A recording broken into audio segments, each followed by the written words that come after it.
Em nome de Jesus, o nosso Salvador. Amém.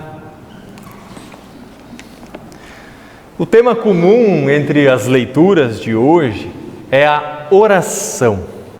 Nós somos lembrados também por Jesus, no texto do Evangelho deste dia, que Deus quer ouvir a nossa prece e Ele promete também atendê-la. A vida do próprio Jesus era uma vida de oração. Jesus constantemente se reservava em lugares para orar, para falar com o seu Pai Celestial. Nós seguimos ainda a caminhada de Jesus para o discipulado e hoje nós somos lembrados da importância e do poder da oração.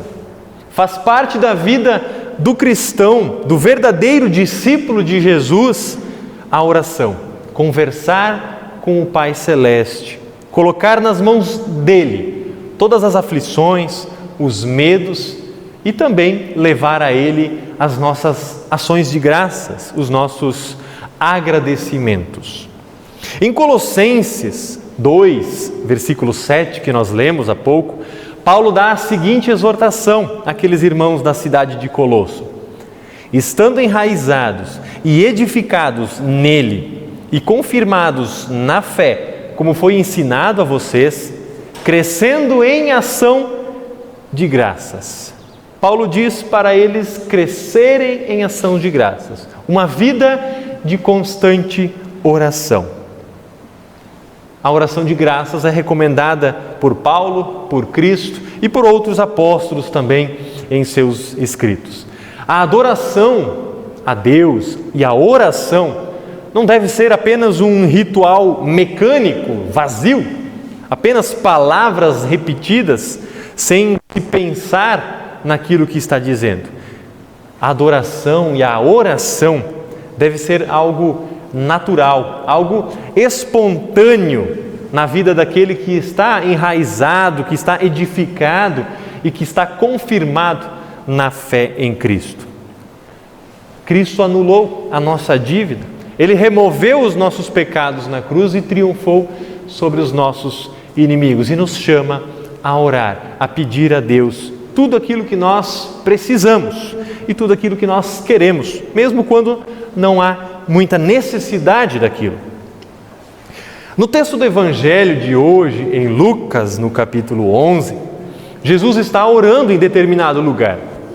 Mais um relato onde Jesus se separa dos seus discípulos para falar com o seu Pai. Assim que ele termina, um dos discípulos chega a Jesus e pede: Senhor, ensine-nos a orar. João Batista havia ensinado os seus discípulos a orar. E eles oravam e eram reconhecidos por essa oração. Assim também os discípulos de Jesus queriam ser reconhecidos por uma oração que os caracterizasse. Senhor, ensine-nos a orar, assim como João ensinou os seus discípulos. É o que diz esse discípulo de Jesus. E aí Jesus atende o pedido. E Ele nos dá a oração que nós chamamos de Pai Nosso. Aquela oração que nós já memorizamos lá na infância ou lá na instrução de confirmandos. Muitas vezes nós a fazemos de forma mecânica, apenas repetindo porque está ali na liturgia, porque o pastor colocou na liturgia. Mas vamos parar um pouco e vamos refletir o que cada parte do Pai Nosso tem a nos ensinar. Essa oração que nós repetimos em todos os nossos cultos. Em Lucas, nós não temos registrado toda a oração do Pai Nosso como nós a conhecemos. Mas em Mateus, no capítulo 6, nós temos o registro dessa oração. E nós vamos refletir um pouco em cada petição, em cada pedido que é feito nesta oração. Para isso, nós também vamos fazer uso do Catecismo Menor. Quem é luterano conhece o Catecismo Menor, já passou por ele lá na instrução de confirmandos. Foi escrito pelo reformador Martinho Lutero para instruir a igreja, para instruir principalmente os jovens e as crianças. Então vamos voltar um pouquinho a instrução de confirmandos, para aqueles que estão ligados no que isso significa. Tá? Lutero sistematiza o Pai Nosso e o divide em introdução, 7 petições e uma conclusão. Aqui em Lucas, Jesus inicia dizendo apenas Pai. Não há um pronome possessivo, nosso, mas em Mateus nós encontramos esse pronome possessivo. Ele não é só meu Pai, Ele é nosso Pai. Ou seja, Ele é o meu Pai, Ele é o Pai do meu próximo, e Ele ouve as minhas orações, ouve as orações do meu próximo. Por isso também nós podemos nos chamar de irmãos na fé em Cristo. Eu também devo pedir pelo meu próximo quando eu oro. Eu devo pedir que ele também receba as bênçãos que Deus promete nessa oração. E essa é a introdução. Pai nosso que estás nos céus, conforme Mateus no capítulo 6. Lucas não relata esta pequena frase, mas em Mateus nós temos este relato. Esta é a introdução. A primeira petição, o primeiro pedido nesta oração é: seja santificado o seu nome. Lutero diz lá no Catecismo Menor que o nome de Deus, na verdade, é santo em si mesmo.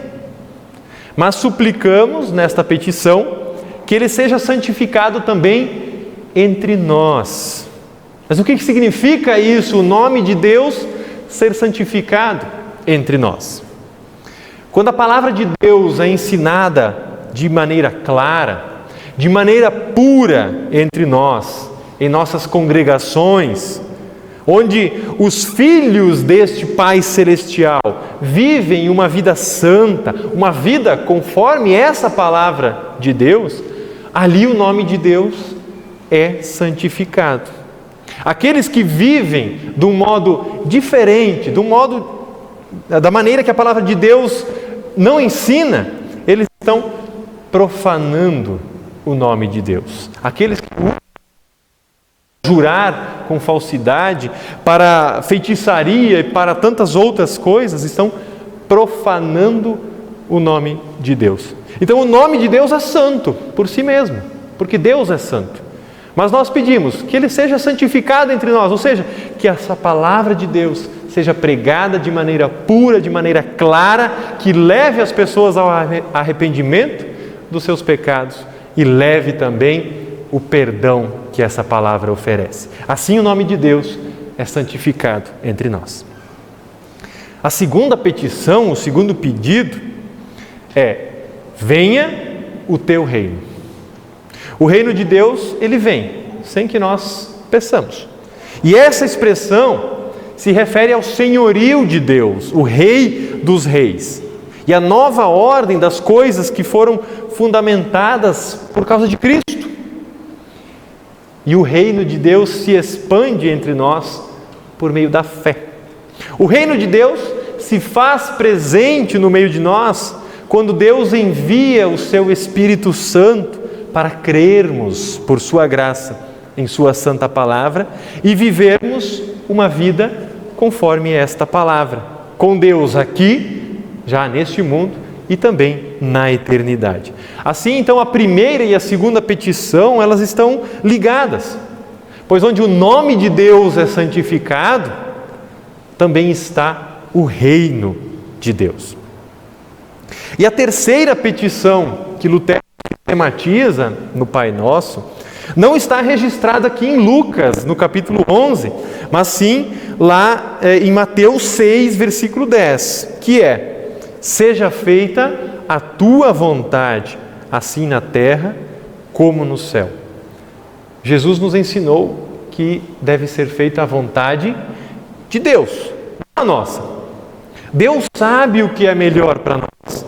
É como se nós estivéssemos dizendo para Deus: olha, eu gostaria que as coisas acontecessem assim, dessa maneira, ou daquela, mas eu sou apenas um mortal, limitado, um pecador, egocêntrico. Posso não perceber que aquilo que eu estou pedindo não é o melhor para mim, nem para aquela pessoa por quem eu estou intercedendo. Por isso, Senhor, eu deixo em tuas mãos, que seja feita a tua vontade. O Antigo Testamento, em Provérbios 16, 9, nos diz que o coração do ser humano traça o caminho, mas o Senhor lhe dirige os passos. Muitas vezes as nossas orações não são atendidas da maneira que nós queremos, ou no tempo que nós queremos, porque a vontade de Deus às vezes é diferente da nossa vontade, e Ele sabe o que é melhor para cada um de nós. Por isso, seja feita a sua vontade e não a nossa.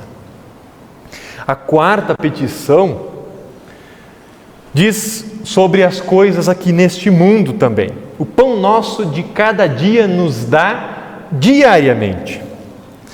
Desde a primeira até esta quarta petição, são coisas que nós pedimos que Deus conceda para nós aqui, neste mundo. A palavra, o nome santificado por meio da pregação da palavra, o reino aqui neste mundo entre nós, a vontade de Deus para as coisas aqui deste mundo entre nós e o pão nosso de cada dia da quarta petição. Deus dá tudo o que nós precisamos para a nossa sobrevivência, mesmo sem pedir. Deus faz chover sobre justos e injustos. Até mesmo os ímpios, aqueles que não confiam em Deus, recebem o que precisam para viver. E o que pedimos nessa petição é um coração agradecido a tudo aquilo que Deus nos dá. O que é o pão de cada dia? Não é somente o pão, aquele quentinho que a gente compra na padaria, que a gente come no café da manhã. Lutero explica que o pão de cada dia é comida, bebida, vestes, calçado, casa, lar, campos, gado, dinheiro, bens, cônjuge fiel, filhos piedosos, empregados fiéis, superiores piedosos e fiéis, bom governo, bom tempo, paz, saúde, disciplina, honra, amigos leais, bons vizinhos, todas as coisas semelhantes. Tudo isso se encaixa neste pão de cada dia. Tudo aquilo que nós precisamos para ter uma vida saudável e uma vida em paz aqui neste mundo. E sobre tudo isso, Paulo ensina em 1 Tessalonicenses: em tudo dai graças.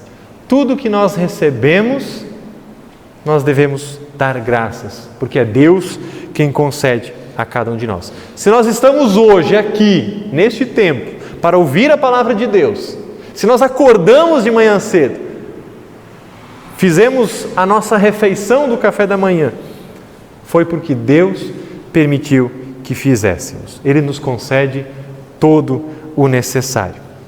Mesmo que houvesse um indivíduo no mundo que buscasse a graça e o favor de Deus, Deus estenderia sobre todos essas graças. Porque ao invés de Deus destruir o ser humano por causa do pecado, Ele planejou a salvação do homem. Todas as pessoas necessitam de um Salvador. Essa é a nossa maior necessidade. E este nos foi enviado. Ele é o pão da vida. É um pão também que Deus nos dá. Cristo Jesus, o pão da vida. Nós nem precisamos pedir. Paulo em Romanos escreve: aquele que não poupou o seu próprio filho, mas por todos nós o entregou, será que não dará graciosamente com ele todas as coisas? Se Deus deu o seu filho para morrer por nós, será que Ele não nos dará também tudo aquilo que nós precisamos na nossa vida? Essa petição, ela nos leva a ter um coração agradecido por tudo que Deus nos dá. A quinta petição: perdoa os nossos pecados, pois também nós perdoamos a todo o que nos deve. Por que é tão difícil para algumas pessoas perdoar integralmente o outro?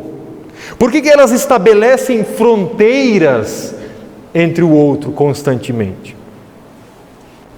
Em primeiro lugar, elas nem ao menos imaginam como é grande a culpa que elas têm perante Deus. E logo elas se lançam sobre os irmãos e maltratam o próximo.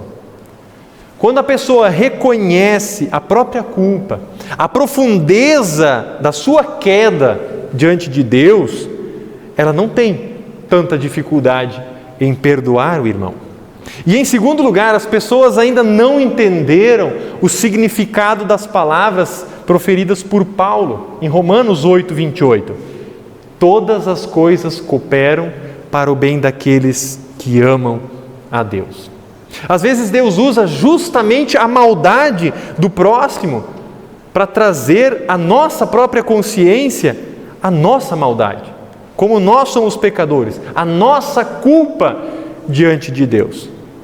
Perdoar e suportar a maldade do próximo torna-se algo fácil, podendo até tornar-se algo doce, algo que traz felicidade, quando nós vemos as outras pessoas que cometem injustiças contra nós como colaboradores das nossas bem-aventuranças.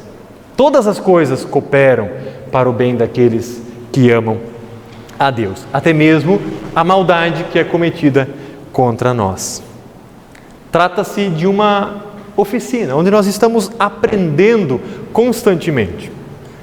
Tudo está sob o comando de Deus e Ele quer consumar aquilo que Ele propôs a nós. Ele quer transformar a nossa natureza de uma natureza adâmica, ou seja, aquela que é semelhante a Adão, pecadora, em uma natureza semelhante a Cristo. Como que Ele faz isso? Usando os meios da graça, a palavra pregada e lida, a Santa Ceia e o batismo. No batismo, Deus transforma a nossa natureza semelhante a Adão em uma natureza semelhante à de Cristo, com o perdão, com o Espírito Santo que Ele concede a cada um de nós. Então, quando nós compreendemos isso, nós perceberemos a mão de Deus, o nosso Pai, por trás de tudo aquilo que as pessoas fazem contra nós e aquilo que nós também fazemos contra as pessoas. E assim será mais fácil suportar a maldade. Então, ao invés de retribuirmos o mal com o mal, nós poderemos retribuir ao nosso próximo com amor, com bondade, com paciência. E a sexta petição vem logo atrás desse pedido de perdão, que diz: não nos deixes cair em tentação. Em outras traduções, para o português da Bíblia, diz: não nos conduzas para dentro da tentação. Deus não tenta ninguém, mas Ele permite que venham as tentações para que possa nos provar, para que possamos voltar para Ele. A oração pelo perdão é seguida aqui por esse pedido para que não caiamos em tentação. Duas petições que estão ligadas: o pedido de perdão e o pedido para que não caiamos futuramente em tentações. Então, o pedido por proteção diante das tentações presume uma vida de oração. Pessoas que obtiveram o perdão de Deus, elas oram, elas pedem para que não pequem mais. Ou seja, a consciência, a nossa natureza pecadora e o reconhecimento dessa natureza nos levam a pedir: Deus, não permita que eu caia novamente. Nós estamos dizendo: eu sei que eu sou fraco, eu sei que eu sou pecador, por isso eu te peço, quando vierem as tentações, não deixe que eu caia. As tentações virão. Nós não pedimos que não venham tentações, nós pedimos que não nos deixes cair quando vierem, porque o mundo nos tenta, a nossa própria natureza pecadora nos tenta, levando a cairmos em pecado. Por isso, também na sétima petição, que nós também não encontramos aqui em Lucas, mas em Mateus, diz assim: livra-nos do mal. A petição que pede para não deixar cair em tentação torna-se mais clara aqui com esta petição. Algumas traduções da Bíblia também traduzem essa petição como arranca-nos do mal, tira-nos do mal. É uma expressão militar que era usada no contexto de libertação de um prisioneiro das mãos do inimigo. O nosso inimigo é o maligno, é o diabo, é a nossa natureza, é o mundo. Ele arma ciladas para que o cristão caia na sua trajetória aqui neste mundo. Essas armadilhas também muitas vezes são a nossa autoconfiança, de que nós podemos sozinhos nos livrar do mal e não cair em tentação. A nossa presunção, a nossa pequenez na fé, o nosso desânimo, o nosso complexo de inferioridade, o temor. Muitas coisas também podem ser o mal em nossa vida. Por isso nós pedimos, livra-nos do mal, de todos os males que possam acontecer, seja no corpo, seja na alma. E aí Lutero termina a exposição do Pai Nosso no Catecismo Menor com a conclusão: pois teu é o reino, o poder e a glória para sempre. Amém. Esse trecho nós também não encontramos aqui em Lucas 11, mas em Mateus, no capítulo 6, nós encontramos. Em algumas versões da Bíblia nós não o encontramos. Lá nós temos entre colchetes essa pequena frase. É uma diferença que nós encontramos do Pai Nosso, que nós luteranos, a maioria dos evangélicos utilizam, com o Pai Nosso que, por exemplo, os católicos utilizam, que não tem essa conclusão. Isso porque, quando foram encontrados os escritos em grego do Novo Testamento, alguns desses escritos não continham essa parte. Talvez por um erro de quem copiou e esqueceu de copiar essa parte, então algumas versões da Bíblia não trazem registrada esta conclusão. Mas a Bíblia que os evangélicos, nós luteranos utilizamos, nós temos essa conclusão. Pois teu é o reino, o poder e a glória para sempre. Lutero explica que devemos estar certos de que essas petições, elas são agradáveis a Deus. E elas são ouvidas, porque Ele mesmo ordenou. Jesus disse, quando orarem, digam, Pai Nosso que estás nos céus. Então, Ele mesmo ordenou e prometeu atender às nossas orações. E amém significa sim, que assim seja. Essa é a oração do Pai Nosso, a oração modelo para a nossa vida. Nós podemos utilizá-la quando não soubermos orar de maneira livre, podemos repeti-la, mas sempre lembrando que devemos fazê-la de coração, pensando em cada palavra, em cada pedido que nós fazemos. Jesus ensinou esse modelo de oração aos seus discípulos. E depois desse ensinamento, Jesus ainda assegura que Deus vai atender a oração. E Ele usa de um exemplo do dia a dia. Ele fala que uma pessoa bateu à meia-noite na porta do vizinho e pediu 3 pães emprestados, porque havia chegado um visitante e ele não tinha nada para oferecer. E Jesus diz, se aquele teu vizinho não emprestar os pães porque ele é teu amigo, com certeza ele vai atender ao seu pedido pela insistência, pelo incômodo que será você ficar ali batendo até que ele se levante e dê tudo aquilo que você necessita. E ele ainda conclui, versículos 9 e 10 de Lucas 11, por isso eu digo a vocês, peçam e lhes será dado, busquem e acharão, batam e a porta será aberta para vocês. Pois todo o que pede recebe, o que busca encontra, e a quem bate a porta será aberta. Se até mesmo os maus, os insensatos dão coisas boas aos seus filhos, quanto mais o nosso Pai Celestial nos dará o seu Santo Espírito quando nós lhe pedirmos. A nossa condição pecaminosa nos mostra que nós não merecemos nada de Deus, nenhum favor. Mas mesmo assim, Jesus enfatiza que devemos orar pedir. E se nós pedirmos, receberemos. Se batermos, a porta será aberta. Se buscarmos, encontraremos. Esse pedido que os discípulos fizeram, Senhor, ensine-nos a orar, foi atendido. Nós temos a oração modelo. Façamos uso dela diariamente em nossas devoções. E mesmo quando nós não recebermos aquilo que nós pedimos, no tempo que esperávamos ou da maneira que esperávamos, Deus jamais dará uma cobra ao filho que pede um peixe, jamais dará um escorpião ao filho que pede um ovo. Tudo que Deus nos dá será para o nosso bem, para o bem daqueles que o amam. Amém? Que assim seja.